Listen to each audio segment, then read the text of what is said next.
warahmatullahi wabarakatuh. Perkenalkan, nama saya Gael Randa, golongan 3 angkatan 5 kelompok 1. Di sini saya akan menerangkan agenda 2, yaitu nilai-nilai dasar PNS. Di sini dapat kita lihat core value PNS yang akan saya terangkan ada 5. Yang pertama kompeten, di mana poinnya kami terus belajar dan mengembangkan kapasitas. Yang kedua harmonis, di mana kami saling peduli dan menghargai perubahan. Yang ketiga loyal, di mana kami berdedikasi dan mengutamakan kepentingan bangsa dan negara. Yang keempat adaptif, di mana kami terus berinovasi dan antusias dalam menggerakkan ataupun menghadapi perubahan. Yang kelima kolaboratif, poinnya kami membangun kerjasama yang sinergis. Baiklah, masuk ke poin yang pertama, yaitu kompeten. Kompeten di sini ada 3 poin penting. Yang pertama itu meningkatkan kompetensi diri untuk menjawab tantangan yang selalu berubah. Yang kedua membantu orang lain untuk belajar. Yang ketiga melaksanakan tugas dengan kualitas yang terbaik. Dapat dilihat di sini ada 3 hal yang mau saya jelaskan di poin kompeten. Pertama, konsep kompeten. Kompetensi merupakan perpaduan aspek pengetahuan, keterampilan, dan sikap yang terindikasi dalam kemampuan perilaku seseorang sebagai tuntutan pekerjaan. Prinsip-prinsip pengembangan kompetensi ASN, di mana yang ada 4 poin. Yang pertama, upaya peningkatan kompetensi yang dilakukan oleh organisasi maupun individu melalui proses perencanaan, pelaksanaan, dan evaluasi sesuai dengan kebutuhan organisasi dan pegawai. Yang kedua, setiap ASN memiliki hak dan kesempatan untuk mengembangkan kompetensi. Yang ketiga, diarahkan pada pengembangan kompetensi sesuai kebutuhan jabatan. Yang keempat, pengembangan kompetensi sebagai salah satu dasar dalam pengangkatan jabatan dan pengembangan karir. Di gambar kedua, kita bisa melihat basis sinergi perilaku kompeten, yaitu learning by practicing, yaitu belajar sambil melakukan praktek. Meningkatkan kompetensi diri, yaitu pertama dengan memulai dari merubah mindset. Mengaktifkan kompetensi diri adalah keniscayaan merupakan merespon tantangan lingkungan yang selalu berubah dengan paradigma learn, unlearn, dan relearn. Yang kedua, mengembangkan mandiri secara heterogenik atau net-centric. Yang ketiga, memanfaatkan sumber keahlian, pakar, atau konsultasi yang mungkin dimiliki untuk unit kerjasama tempat bekerja. Yang keempat, melakukan jejaring informal network. Selanjutnya, dalam kompeten kita perlu membantu orang lain belajar, yaitu aktif dalam men-sharing kemampuan, memanfaatkan kerjasama, aktif mengakses mentransfer pengetahuan kepada sesama rekan kerja, sosialisasi informal seperti morning tea atau coffee. Yang selanjutnya di gambar ketiga saya akan menjelaskan tentang melaksanakan tugas terbaik yang dari kompeten. Yang pertama, pengetahuan menjadi karya, mewujudkan pengetahuan yang bertumbuh menjadi karya nyata. Kedua, makna hidup dan bekerja baik, pentingnya berkarya terbaik sejalan dengan tujuan hidup seseorang. Yang ketiga, tipikal individu semangat berkarya yang dapat mendorong dan menahan suksesan pekerjaan Anda. Selanjutnya, poin harmonis. Harmonis adalah kerjasama antara berbagai faktor dengan sedemikian rupa hingga faktor-faktor tersebut dapat menghasilkan suatu kesatuan yang luhur.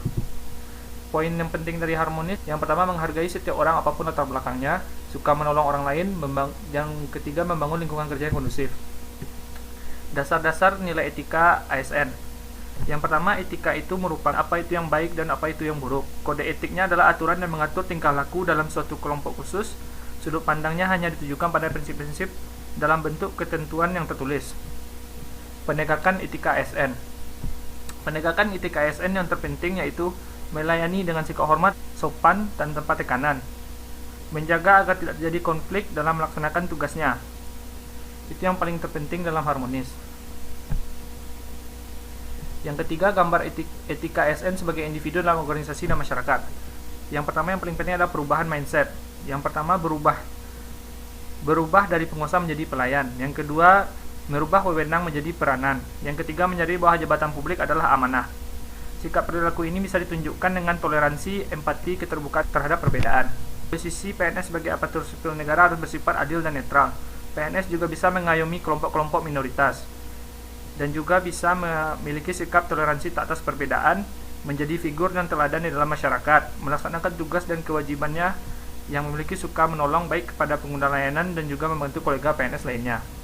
Selanjutnya kita akan masuk poin loyal. Loyal merupakan berdedikasi dan mengutamakan kepentingan bangsa dan negara. Kalimat afirmasi dari Royal yaitu kami berdedikasi dan mengutamakan kepentingan bangsa dan negara. Tujuan dari Royal membangun patriotisme PNS sebagai perekat bangsa dan generasi emas untuk visi Indonesia 2045. Kompetensinya membentuk karakter PNS profesional sesuai bidang tugas, dengan kemampuan menunjukkan sikap perilaku bela negara, mengaktualisasikan nilai-nilai dasar PNS dalam kurung berakhlak dalam melaksanakan tugasnya. Royal itu memiliki kata kunci berupa komitmen, dedikasi, kontribusi, nasionalisme, dan pengabdian. Kode etiknya yaitu memegang teguh Pancasila dan Undang-Undang Dasar 1945, setia kepada NKRI, menjaga rahasia jabatan dan negara. 3 hal penting seperti yang saya bilang, kita harus memegang teguh ideologi Pancasila, UUD RI 1945, NKRI, serta pemerintah yang sah. Menjaga nama baik sesama ASN, pimpinan instansi dan negara, menjaga rahasia jabatan dan rahasia negara. Yang poin selanjutnya yaitu adaptif. Adaptif adalah suatu proses yang menempatkan manusia yang berupaya mencapai tujuan-tujuan atau kebutuhan untuk menghadapi lingkungan dalam kondisi sosial yang berubah-ubah agar tetap bertahan. Batasan pengertian adaptif. Yang pertama, proses mengatasi halangan-halangan dari lingkungan. Yang kedua, penyesuaian terhadap norma-norma untuk menyalurkan. Yang ketiga, proses perubahan untuk menyesuaikan dengan situasi yang berubah. Selanjutnya, mengubah agar sesuai dengan kondisi yang diciptakan, memanfaatkan sumber-sumber yang terbatas untuk kepentingan lingkungan dan sistem, menyesuaikan budaya dan aspek lainnya sebagai seleksi alamiah.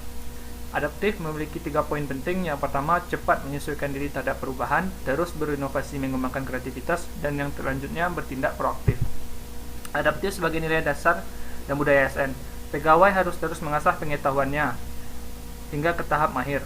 Yang selanjutnya, pegawai harus terus mengorganisasi sehingga memiliki persepsi yang sama. Pegawai memiliki mental model yang mencerminkan realitas organisasi yang ingin diwujudkan. Pegawainya perlu selalu sinergis dalam melaksanakan kegiatan untuk mewujudkan visinya. Yang selanjutnya, pegawainya harus selalu berpikir sistematik, tidak kacamata kuda atau hanya bermental silo. Penerapan budaya adaptif. Ciri-ciri individu adaptif itu dapat dilihat di sini, yaitu yang pertama, eksperimen orang yang beradaptasi, melihat peluang di mana orang lain melihat kegagalan, memiliki sumber daya, selalu berpikir ke depan, tidak mudah mengeluh, tidak menyalahkan, tidak mencari popularitas, memiliki rasa ingin tahu, memperhatikan sistem, membuka pikiran, memahami yang sedang apa yang diperjuangkan.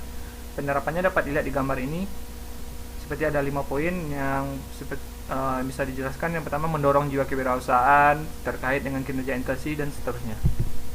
Yang terakhir, saya akan menerangkan tentang kolaboratif.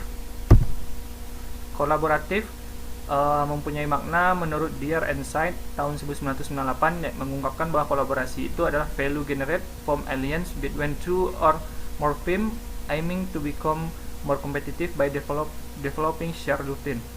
Selanjutnya, kolaborasi juga bisa diartikan sebagai proses yang kompleks, which mean demand plan intentional knowledge sharing that become responsibility our party. Kolaboratif memiliki 3 poin yang penting. Yang pertama, memberikan kesempatan kepada berbagai pihak untuk berkontribusi. Yang kedua, terbuka dalam bekerja sama untuk menghasilkan nilai tambah, menggerakkan pemanfaatan berbagai sumber daya untuk tujuan bersama. 6 kriteria penting untuk kolaborasi dapat dilihat di sini. Yang pertama, forum yang diperkasi oleh lembaga publik. Yang kedua, dalam forum termasuk aktor non-stand. Yang ketiga, peserta terlibat langsung dalam pengambilan keputusan. Yang keempat, forum secara resmi diatur dan bertemu secara kolektif. Yang kelima, forum ini bertujuan untuk membuat keputusan dengan konsensus. Yang keenam, fokus kolaborasi adalah kebijakan publik atau manajemen. Proses yang harus dilalui dalam menjalin kolaborasi dapat dilihat di sini. Yang pertama, trust building. Yang kedua, face to face. Yang ketiga, komitmen terhadap proses. Yang keempat, pemahaman bersama. Yang kelima, menetapkan outcome.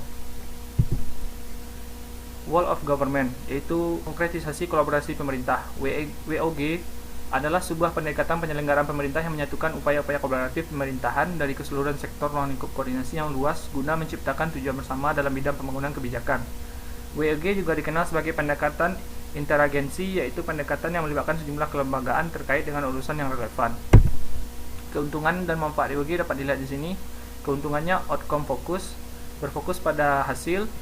Boundary spanning, implementasi kebijakan tidak hanya melibatkan satu instansi.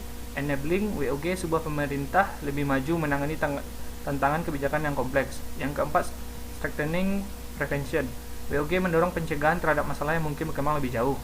Manfaatnya efisiensi, sharing informasi, lingkungan kerja, daya saing, akuntabilitas, koherensi kebijakan, biaya atau cost, pemborosan atau waste, duplikasi pekerjaan, inkonsistensi kebijakan, waktu penyelesaian layanan tertentu. Baiklah, sekian presentasi dari saya. Assalamualaikum warahmatullahi wabarakatuh.